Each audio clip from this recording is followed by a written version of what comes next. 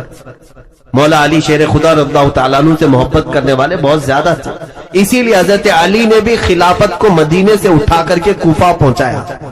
اور حضرت علی کے زمانے میں دارالخلافہ، خلافت ہاؤس کوفہ میں ہی رہا. آپ کے انتقال کے بعد امام حسن رضی اللہ تعالیٰ عنہ بھی کافی دن کوفہ میں رہے، اور پھر آپ کو کوفہ والوں نے ہی زہر دے کر کے قتل کیا. حسن مجتبی رضی اللہ تعالیٰ عنہ امام حسین کے بڑے بھائی، زہر دے کر کے ان کا قتل کیا گیا. امام حسن رضی اللہ تعالیٰ عنہ کے ساتھ بھی اور حضرت علی کے ساتھ بھی غلط ہوا تھا کوفہ میں، لیکن وہاں کے لوگ اب بھی اسی بات کے قائل تھے کہ ہم اہل بیت کے ساتھ ہیں، رسول اللہ کے گھر والوں کے ساتھ. جب کوفہ والوں کو یہ معلوم ہوا کہ یزید خلیفہ بن چکا ہے، امیر معاویہ کا انتقال ہوا، تو وہ لوگ امیر معاویہ کو بھی پسند نہیں کرتے تھے. اب یزید بیٹھ گیا تو اور دشمنی میں جلنے لگے. کہا کہ ہم امیہ خاندان کو ہی نہیں پسند کرتے، خلافت کے حقدار تو علی کے گھر والے ہیں. حسین ابن علی کو چاہیے کہ وہ خلافت کا اعلان کرے، اپنے خلیفہ ہونے کا اعلان کرے. تو کوفہ والوں میں آپس میں یہ میٹنگیں ہونے لگی، ہم تو یزید کو خلیفہ نہیں مانیں. تو ان لوگوں کا کہنا اپنی جگہ پر صحیح تھا، یزید کو کیسے خلیفہ بانے. اس وقت نعمان بن بشیر وہاں کے گورنر تھے، صحابی رسول ہیں. نعمان بن بشیر یزید کے گورنر بن کر کے تھے. تو کوفہ والوں کا ایسا سلوک تھا کہ نعمان بن بشیر کے پیچھے بھی نماز نہیں پڑھتے تھے کہ یزید کا گورنر ہے، نہ عید پڑھنے کے لیے جاتے تھے. جب یہ حالات ایسے ہوئے اور کوفہ والوں کو یہ معلوم ہوا کہ امام حسین نے بھی یزید کی بیعت سے انکار کر دیا ہے اور مدینہ چھوڑ کر مکہ آ چکے ہیں، تو پھر کوفہ والوں کو ایک اور سہارا ملنا، یعنی ایک امید جاگ گئی. ان کو ایسا لگا ایک سہارا مل جائے، اور یہ سوچا کیوں نہ ہم امام حسین کو یہاں بلا لیں، کیونکہ ہم بھی یہ چاہتے ہیں کہ یزید خلیفہ نہ ہو. امام حسین آئیں گے تو ہم دل و جان سے ان کو خلیفہ بنائیں گے اور ان کے ہاتھ پر بیعت کریں. یہ معاملہ پیش آیا. تو کوفہ والوں نے آپس میں میٹنگیں شروع کی. دن رات میٹنگ ہوتی تھی کہ حسین ابن علی کو کیسے بلایا جائے. بعد میں طے ہوا کہ ہم معزز لوگوں کے ذریعے سے خط بھیجتے ہیں مکہ اور امام حسین کو طلب کرتے ہیں. تو خط جو ہے آنے شروع ہوئے. شوال میں خط آنے شروع ہو گئے. شوال میں کوفہ والوں کے پہلے 3 خط آئے. اس میں لکھا گیا تھا کہ اے علی مرتضیٰ کے شہزادے فاطمہ کے لاڈلے حسین، ہم نے سنا ہے کہ آپ نے یزید کی بیعت کا انکار کیا ہے اور آپ مکہ آ چکے ہیں، لہٰذا ہم یہ چاہتے ہیں کہ آپ کوفہ آ جائیں. کوفہ آپ کے والد گرامی مولا علی شیر خدا کا دارالخلافہ تھا، آپ اسی خلافت کو آگے بڑھائیں، ہم سب آپ کے ساتھ ہیں. ان خطوں میں لکھا ہوا تھا. اور حضرت عبداللہ بن زبیر وہاں پر تھے. امام حسین کو انہوں نے کہا ان خطوں پر آپ بھروسہ مت کریں. اسی شام کو 300 خط اور آئے. کوفہ سے 300 خط آئے مہر بند، اور معزز لوگوں کے وہاں پر مہر تھی، دستخط تھے کوفہ والوں کے. جب امام حسین کے پاس خطوں کا سلسلہ جاری ہوا، 300 کے بعد روایتیں ہیں 1000 کی تعداد میں خط آنے شروع ہوئے. پورے کوفہ والوں کی ایک ہی بات تھی کہ حسین ہمارے پاس آ جائے، امام حسین ہمارے پاس آ جائے. حضرت امام حسین کو بلانے کی اور ان کو دعوت دینے کی یہ مہم بہت زور پکڑ لی، طول پکڑ لی. اس کے بعد امام حسین نے اپنے گھر والوں سے مشورہ کیا، کیا ہم مکہ میں ہی پوری زندگی کاٹ دیں؟ یا پھر کوفہ جائیں، کوفہ جا کر کے ہم دیکھتے ہیں۔ تو سارے لوگوں نے کہا کہ کوفہ نہ جائیں۔ وہ لوگوں نے حضرت علی کے ساتھ بھی اچھا معاملہ نہیں کیا، امام حسن کے ساتھ بھی اچھا معاملہ نہیں کیا، امام حسین پھر خاموش ہوئے۔ اب یہاں پر ذی القعدہ کا مہینہ شروع ہو چکا تھا، پھر خطوط اتنے آئے کہ کوفہ والوں نے ایسا خط لکھا، دیکھیں اب امام حسین کو جانا ضروری ہو گیا تھا۔ کیوں؟ انہوں نے لکھا تھا کہ اے حسین ابن علی، امام علی مقام، قیامت کے دن اگر اللہ تعالی ہم سے سوال کرے کہ تم نے یزید جیسے فاسق و فاجر کو امام کیوں بنایا، کیوں اس کے ہاتھ میں بیعت کی، تو آپ سن لے، ہم اللہ کی بارگاہ میں یہ کہیں گے ہم نے تو تیرے رسول کے شہزادے کو بلایا تھا، انہوں نے اپنا ہاتھ ہمیں نہیں دیا، اس لیے ہم نے یزید کے ہاتھ میں ہاتھ دیا۔ یہ بلیک میل کرنے کا طریقہ ہے، اس طور پر ایموشنل کرنے کا طریقہ ہے۔ تو انہوں نے جب یہ کہا تو یہ حجت ہو گئی امام حسین پر۔ حضرت امام حسین نے کہا میرے اوپر اب جانا واجب ہو گیا، کیونکہ ظاہر سی بات ہے کوفہ والے ایک ظالم و جابر کے خلاف کھڑے ہیں، تو جو سمجھتا ہے کہ ظالم کے ہاتھ میں ہاتھ نہیں دینا چاہیے، اسے چاہیے کہ وہ اپنا ہاتھ ان کے سامنے بڑھائے۔ ظاہر سی بات ہے اصول اور طریقہ یہی ہے کہ اگر کوئی گندے پانی کا گلاس لے کر پکڑا اور پی رہا ہے تو آپ کا فرض بنتا ہے آپ اس کو روکیں، آپ اس کو روکیں، لیکن روکنے کا طریقہ کیا ہے؟